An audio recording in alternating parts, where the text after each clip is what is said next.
All right, so let's start with question number one. Can you tell us about the upcoming festival of Shavuot and its main lessons? So, yes, indeed, Shavuot is the culmination of the counting of the Omer. It's interesting because Shavuot, and we'll talk about the festival itself soon, but Shavuot is the only festival in the entire Torah that doesn't have a date. See, Passover is a date, Sukkot has a date. Shavuot does not have a date. When does Shavuot then take place? At the culmination of the counting of the Omer. The counting of the Omer lasts for 49 days. On the 50th day is the festival of Shavuot. 49 days from the second day of Passover onwards. Now, why does this make a difference? Because I'm not going to get into all the intricacies here, but if you're traveling from Australia to Arizona, if you're traveling from Australia to Arizona, then you be skipping a day or losing a day. And vice versa, you'll be skipping a day, which really means that when everyone else here is counting 37, if you just came from Australia, you're counting 38. And vice versa. If you go now to Australia during the counting of the Omer, if everyone is counting 37, you're counting still 36, right? Because you skipped a day or missed a day, depending on the direction. Sorry? Right. So you did miss a day or skip a day, which then means that you will be celebrating Shavuot. Of course, that's if you stay. If you come back, then you don't have an issue. But you will be celebrating Shavuot on a different day than everyone else in Australia. And vice versa. You'll be celebrating Shavuot year on a different day than everyone else is celebrating Shavuot year. Because you have to celebrate Shavuot at the end of the count. But your count is different.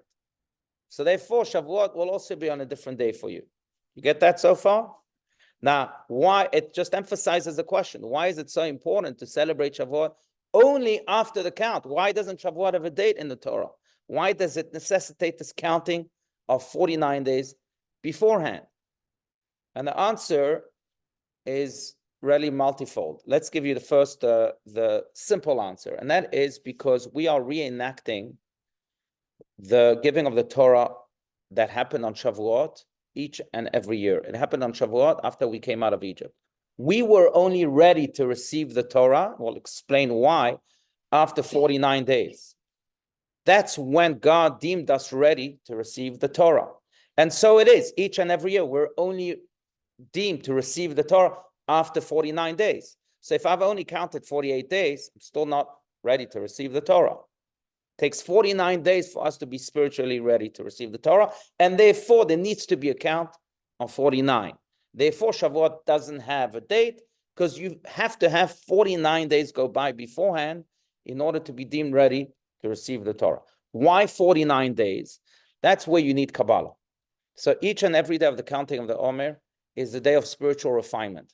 That's why if you look in most prayer books, you'll see that every count of every day as a separate attribute that we have to work on. Now, to be a little bit mathematical, I don't want to lose you here, but just bear with me for a few moments. There are 7 root attributes in Kabbalah, or I would say 7 root emotions. You see them on the Kabbalistic chart of the human being, where, for example, kindness is on the right side, justice or severity is on the left, and so on and so forth. There are 7 root emotions. But each emotion is really tied with all the other 6.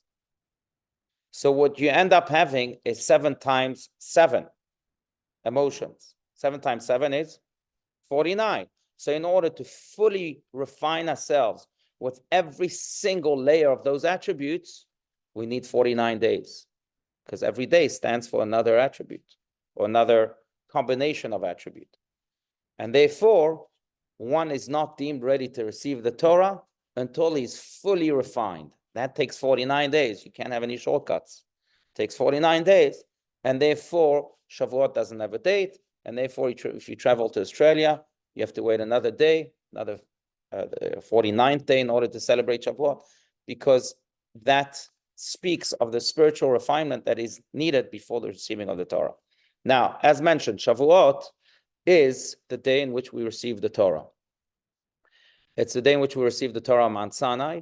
It's the day that gave our nation a purpose or a GPS. It's the day in which God said to us that we have a mission. We're not just roaming here on the planet. We have a mission to fulfill, and here in the Torah is really the framework of your mission. Now, on Shavuot, on a deeper level, what also essentially happened is that this is the day in which God not only believed in us and gave us a mission, but it's the day in which we married God, and God married us. According to the Kabbalists again, Shavuot is seen as the marriage day, and the Torah that we received on Shavuot is seen as the ketubah. It's God saying that this is our commitment to one another. Now, on Shavuot, therefore, we have many traditions that really reflect the celebration of this marriage. So, for example, on Shavuot, we decorate synagogues. You'll see that the synagogue will be decorated, not just because of the simple tradition that teaches us that on Mount Sinai, all of a sudden, flowers began to blossom and trees began to grow as the Torah was being given, even though Mount Sinai initially was just a barren mountain. But it is also symbolic of the fact that we are getting married. We have to make this place look like a wedding hall or like a chuppah. That's why also during the Torah reading, and when we call all the children who really represent the entire nation to receive the Torah, we put a talit over them. Why do we put a talit over them? That's the chuppah. That's the actual marriage canopy that celebrating our marriage with God. This is also why part of the reason we don't sleep the night before receiving the Torah, just as a bride and a groom can't fall asleep the night. I don't know about you, but I slept. But I can't fall asleep before the wedding, not because I wasn't excited, by the way, but it's just you need to store strength. But anyway, so that's also part of the tradition. Another tradition, by the way, which is also somewhat connected and symbolic. As you all know, on Shavuot, we eat dairy, cheese, milk, etc. Ice cream, that's right, that's dairy.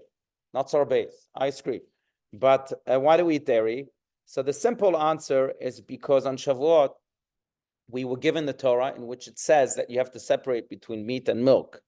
You can't use the dishes for meat as dishes for milk. Now the Jews came home and the dishes were all mixed up, but they just received the Torah. So what are they going to do? They can't cook. They can't use the kitchen. All they had ready was the milk from the cow, from the goat, or whatever it is. So they ate dairy on that day. So to celebrate that, we too eat dairy. Now, other answers, I want to go back tied to the symbolism of the wedding. But another interesting answer is that dairy is white, mainly. White is the color of purity.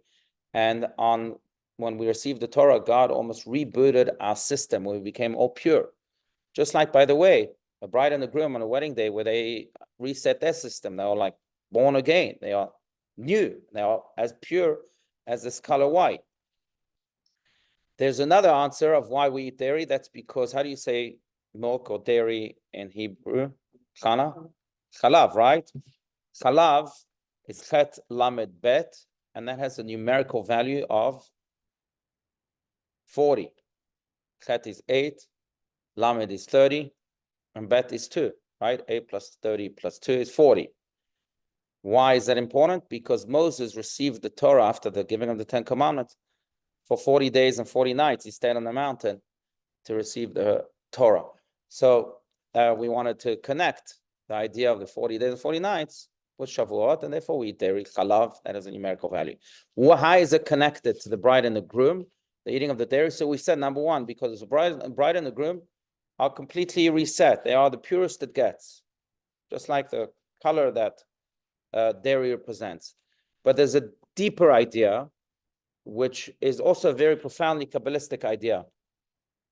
So in order for milk to be produced, or for dairy even to be produced, one needs to actually dirty themselves in many ways. Go to the cow and milk the cow, for example, or go to the farm and make the cheese, which is the dirtying process. In many ways, this is also the secret of a happy marriage. Marriage isn't just about, the bells ringing and the happy-go-lucky attitude we might be in on the day of our wedding. It's about sometimes going into the dirty parts of life or the challenging parts of life and transforming them into sweet parts, into milk, turning even the lowly parts of one's existence to something that is sweet and something that is full of calcium. And what is milk full of? Vitamin D. Vitamin D, thank you, and other things. So in many ways, it really is representative of what a wedding should be like, what marriage should be like. And there he comes to remind us of that. By the way, this is also what the Torah does. The Torah comes to bring us back to this world so that we can transform this world into a heavenly place. We take the lowly parts of this world, the dirty parts of this world, and turn them into pure parts, like color white. And so too here. This is the secret of a happy marriage. So that's Shavuot. Just maybe one last thing about Shavuot. Shavuot, of course, is a 2-day holiday outside of Israel, a 1-day holiday in Israel. But the mitzvah of Shavuot, just for you to know and for you to go to the synagogues that you may be next to on Shavuot, since it's in June this year. And as we said, people will be all around. So please try to go to the synagogue that's next to you. But because the mitzvah of Shavuot is not to eat dairy, that's just a tradition. It's not to stay up all night. It's just a tradition. What is the mitzvah of Shavuot? To listen to the 10 commandments. To come to shul for 5 minutes, 10 minutes, and listen to those 10 commandments, because that is, again, the reenactment of the giving of the Torah Mount Sinai that we are receiving each and every year on Shavuot. So if you can spread the word to everyone, men, women, children, everybody, to go and listen to the 10 commandments, then you'll be fulfilling the mitzvah of the day. So I think it's June 12th. Could it be? I'll tell you now. The 8th is Saturday. This year, it's on Wednesday, June 12th. And by the way, the following day is the second day of Shavuot, Thursday, June 13th, there's Yizkor also. Okay?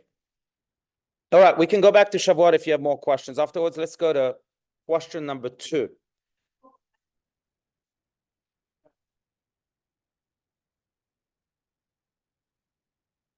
Why Shavuot is Can only take place after 49 days of counting? So what's the question? Passover on a certain day. Wouldn't the 49 days always also be on a day that we would know? No, no. What do you mean? I don't understand the question. The Jewish of the Jews. Yes, so Passover is on the 15th of Nisan. So wouldn't 49 days always be? Not always. If you're traveling to Australia, it won't. Oh, Yeah, but if you say it's the 6th of Sivan, then this can't apply to everybody, because it can't apply to the people that have counted only 48 days. You understand? So in other words, if I'm traveling to Australia, I missed a day, right? Is that what it is? I missed a day or skipped it. No, I missed a day. If I'm traveling to Australia today's the 29th of the Omer.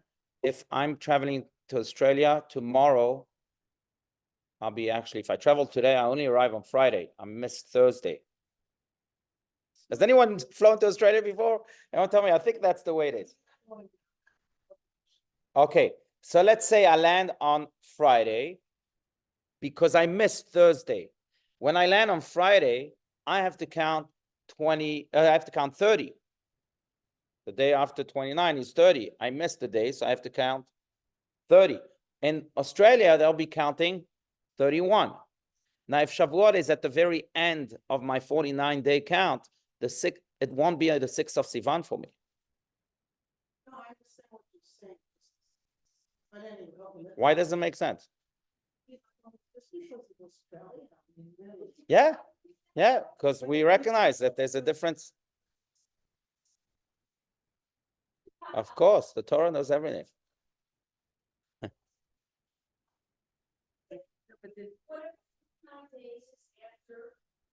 Yeah, but no holiday. I understand what you're saying. No holiday is accounting beforehand.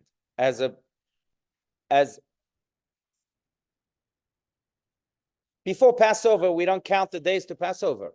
Before Sukkot, we don't count the days to Sukkot. We do count the days before Shavuot. That's a requirement, in fact. So the number of days we need to count is 49. Okay. Oh, okay. All right. Go after Shavuot. Better, especially if you're confused. Yes. Yes, Heidi. When they serve dairy here for the Shavuot celebration, isn't the kitchen a Meat kitchen, so they have to kosherize it into so it's just a milk. special thing you do just for that event, and then after Shavuot Yeah. is over, you have to do it. Yeah, just like we did for Passover too, because they had to be kosher for Passover, right? Whenever we have to change the kitchen into a certain mode, we have to kosherize it first. So the meat kitchen, if they will turn it into a dairy kitchen to be able to prepare dairy, then they'll need to kosherize it. If they serve dairy outside of the kitchen, it doesn't matter. It's only what comes into the kitchen. No, it's using the kitchen. So let's say they'll only use cold items that are wrapped. Then they won't need to kosherize the kitchen because they're not using the kitchen to make dairy. Right. If they are using the kitchen to make dairy, they have to kosherize it first. I mean, I used to do that, and I don't have time to do that. I delegate it to other people. Yeah. Yeah. Okay, good. All right, let's move on to the next question here. If the Jewish belief is that we lost a third of our population during the Holocaust, which is true because before the Holocaust, there were apparently 18 million Jews. After the Holocaust, there were about 12, 13 million. So if the Jewish belief is that we lost a third of our population during the Holocaust, and we so should be a third more Jewish, and therefore we should be a third more Jewish, like we mentioned before, why doesn't the Orthodox welcome and consider convert or their child a Jew unless they're an Orthodox conversion? Is that something that can be changed by Jewish law? Good question. If we are a people that is suffering from low numbers, then we should be welcoming anything that can increase our numbers. That's basically what the question is, right? If we have to make up for that third that we lost in the Holocaust, let's make it up as much as we can in the most efficient way as possible. So it's a good question. I will say that since the Orthodox here were quoted, I will say that the answer that they may give is that it's like a football team or a soccer team, or football and soccer, by the way, are the same, or a basketball team, right? Or a baseball team. You want to make sure that if someone is joining your team, that they know how to play baseball. You want to make sure that they know how to play football. If you're getting someone who plays baseball and he's coming to play to your soccer team, then you got an issue. Hey, you're not allowed to use hands in soccer. You can only use your feet. So you have an issue. So therefore, this conversion that in many ways confirms that the person that is joining the Jewish nation can indeed be representative of the Jewish people. And everyone, again, has their own way to relate and to test that confirmation, or to relate to that conversion. But that I would say is the answer you would get. I will add one more detail to this excellent question. And I will say that I will relate to this last part. Is this something that can be changed by Jewish law? So let's talk about conversion for a second and how it has changed throughout history. 2,000 years ago, conversion was very different, is very different than it is today. 2,000 years ago, there were many less hurdles. Today, there are more hurdles, especially for an Orthodox conversion. The reason, one may say, is because 2,000 years ago, the Jewish world was much smaller, much more intimate. Most people knew of each other. And therefore, once a person was welcome, then he almost became a part of the family. He had to be a part of that intimate, small tribe. When we began to disperse ourselves and to almost lose touch with each other, then we became more stringent. so that we knew, again, we could confirm that the people that are joining our nation are people who are truly committed. We want to have an eye on them. They want to have an eye on us. They won't be necessarily in the home of this family. They'll be living by themselves. So we want to confirm, and therefore there were more that they are really committed to it, and therefore more hurdles. But having said that, I do believe, I personally, I'm speaking only on behalf of myself now, I do believe that there are many, many changes that need to be made, that the system needs to be updated in many ways. And I think that there are very small changes being made as we speak, but there's still a lot of room for progress. That's to add my 2 cents, my personal 2 cents to it. Did they come from Israel, or are you talking only? That's a good question, because the conversion world itself, as is the rabbinic world altogether, is quite divided. So yes, I mean, the Jewish law is the Jewish law in many cases, and it's very clear, but when the Jewish law is foggy, as it is very often in some parts of conversion, then you have many different versions. So you have the chief rabbinate of Israel that has very stringent laws, and you have other Beth Dins in Israel too, like, for example, the Tzohar rabbis. I don't know if you've heard of them, but it's a great organization that have different variations.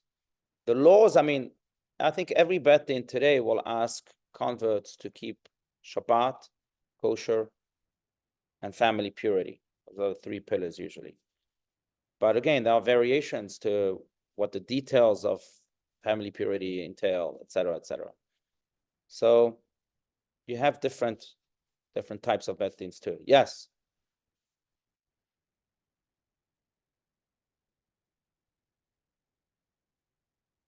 I don't take them. Yeah, they go to Israel. If I happen to be in Israel, I'll join with pleasure. But yeah, so we personally here in this synagogue, we work with a Beth Din in Israel, which was Rabbi Stein's Beth Din. And that's why people do convert, not too many, but the people who do go to Israel usually through that Beth Din. Yes.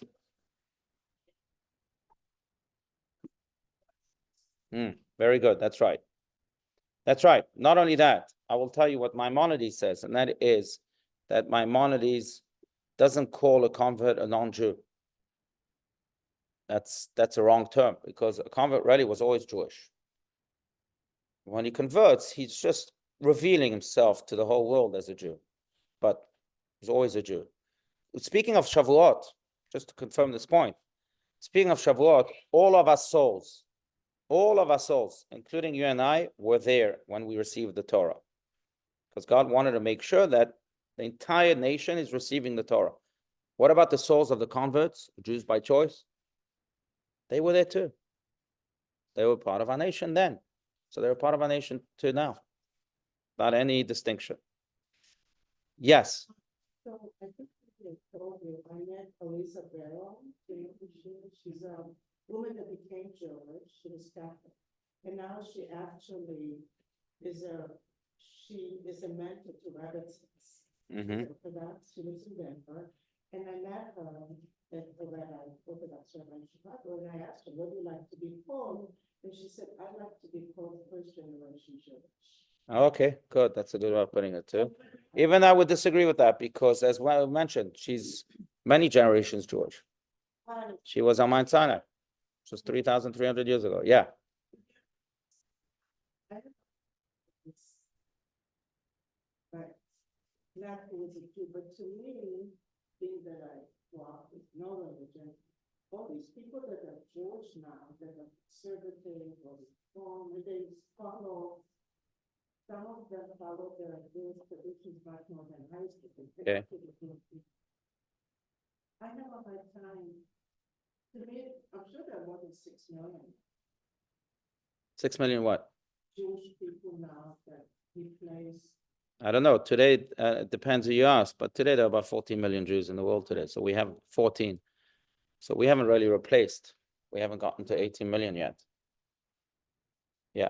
Yes, Janet. So you personally have always said that you don't have labels of Jew as a Jew. That's right. So that's your personal, I think that's well, but that's not. it's not mine. Moses, Okay, so. was he Jewish? Was he Orthodox? Was he Reform? So if Yeah. Moses, it's coming from Moses. Yeah. I still have a difficult time with it not being considered Jewish as your comment. Right. It's coming from Moses. So let's clarify what we said. Converts or potential converts are Jewish, and a Jew is a Jew is a Jew. But we want to confirm indeed that they are also committed to expressing the Judaism, to representing the Jewish people. Just like I want to confirm that this player can play on my soccer team, that he's not a baseball player. So we want Right, exactly. In many ways, that's right. And we have these traditions that we have to adhere to. So, but it doesn't take away from their identity. Still, if we are going to assemble people into our family, I want to make sure that they belong to that family and that they can represent the family. I understand, but then there's a Jew that can't kick the goal. They're not qualified, but they're a Jew. Right. So you have different players, you have different positions. You have, the midfielder and you have the They can't play, period. Oh. They're not even on the team. No, well, yeah, okay. I'm using this metaphor. I'm using this metaphor because in many ways they're all part of the team. Look, the just like in a soccer team, if we're going to stick to this metaphor, you have players, but you have people on the management. You have people that in marketing and people in development and so on. That if I convert to Orthodox, it's more of a giving a Confirmation right. that you are indeed not only a part of the team and dedicated to the team, but you can represent the team. That's exactly what I'm saying. In many ways you do. The fact that you don't doesn't take away the responsibility away from you. I guess we could go on forever, but would that be considered just as a Jewish person, as somebody that became Jewish in a conservative conversion?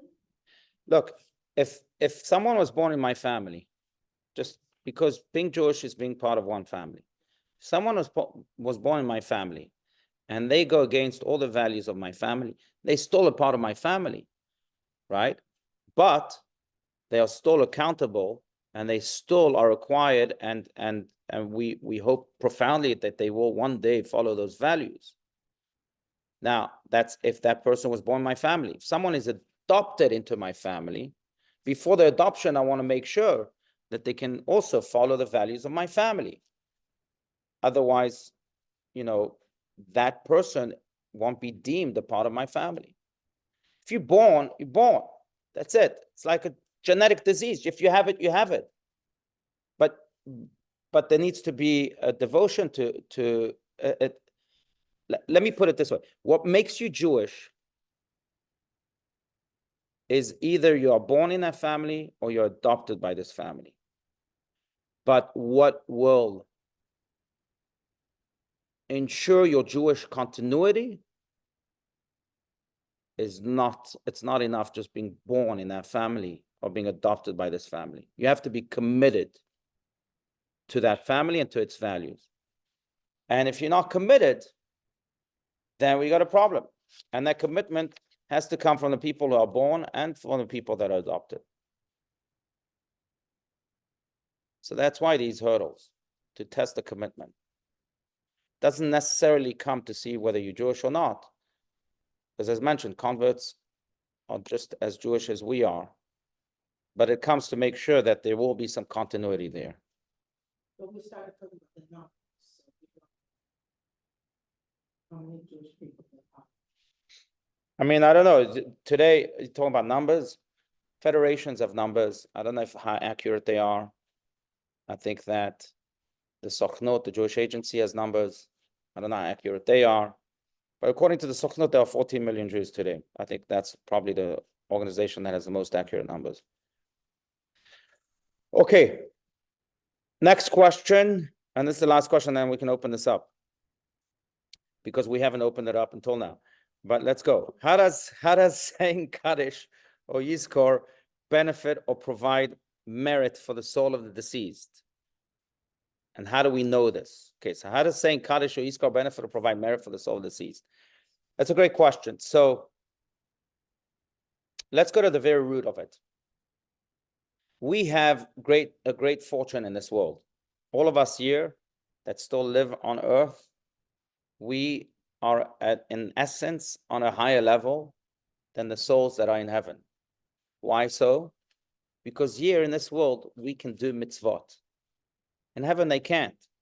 In heaven, they can't light Shabbat candles or put on tefillin. Just can't. It's heaven. Can't do that. It's an abstract world. Here in this world, we can do the mitzvahs. The Torah that we received on Shavuot speaks to actions of this world in this world. And those actions can only be done by us, earthly people. But in many ways, because we can do those mitzvahs, it puts us on a higher level than the people in heaven, than the souls in heaven. Why am I saying this now? Because when a person dies, what that person misses the most as a soul now that's without a body is doing mitzvahs. Because doing mitzvahs is really what unites you with God. We say it before we do a mitzvah. We say, Asher kideshanu b'mitzvotav v'tzivanu. God has sanctified us through his mitzvot, because by doing a mitzvah, we become one with God, with the source of sanctity. That they can't achieve in heaven. In heaven, it's like fans, going back to soccer. Excuse my metaphors today. But I can't be playing the game of soccer. I can't be on the stadium kicking the ball around. As a fan. Fans can only watch the soccer game. Same in heaven. In heaven, they can only watch heaven, watch God, watch us. They can't really play and unite with the game of soccer, unite with God, the giver of the soccer game. Here we can. Now, when the souls ascend to the heavens, they are very, very jealous of us because they wish they could do good, but they can't. So in order to appease those souls, what do? We do mitzvahs in their memory. We say Kaddish and do Yizkor. And more importantly, we give charity and we do mitzvahs in their memory. Because by doing so, we become an extension of them. And by becoming an extension of them and doing mitzvahs on their behalf, it soothes their angst. It says, oh, I can't do it in heaven, but thank you for doing it for me, because this is what is uniting me with God. This is what is bringing my soul true comfort and joy, much more than I can alone ever achieve in heaven. And this is why we say Kaddish and Yizkor, and that's how it brings merit to the soul. By the way, even in Jewish law, there's proof for this. For example, if I go to a cemetery and I wear my tzitzit outside, I have to tuck them in. Or, for example, you as ladies can't light Shabbat candles in a cemetery. Can't do a mitzvah in a cemetery. You know why? Because the souls who are bound to that cemetery are going to see you doing a mitzvah, and they're going to become very jealous. And we don't want to make those souls jealous. We don't want to bring them angst. Why are they becoming jealous? Because they can perform these mitzvahs. Isn't it a mitzvah to visit? It's a mitzvah to visit, fine. So I don't know if it's a mitzvah to visit. It's certainly a mitzvah, for example, to escort a dead, and so on. But that's a mitzvah that you have to do. It's not a mitzvah you can hide. You have to do it. You can only do it by going to the cemetery. But I'm talking about any other mitzvahs that you don't have to do in a cemetery. Don't do that, because you're making them jealous. And that's where we see that souls really are very limited and are in a way anxious when they can't do mitzvahs anymore. But when we do them on their behalf, that's what brings them the greatest joy. And therefore, again, we do what we do. We say Kaddish, Yizkor, we do mitzvahs, we give charity, especially during the yahrzeits of people, but we can do that all the time. Just to accentuate this point, I'll just tell you a story and we'll conclude with this and then we'll open this up. But about a man who had lost his son, and he was just devastated beyond consolation. And everyone tried to speak to him and no one really could calm him. Eventually someone said, you should go and visit the Lubavitcher Rebbe. And he went to New York, had a private audience with the Rebbe. And the Rebbe said to him, What if I were to tell you that your son is in a good place? Would that give you some consolation? The man said, not really.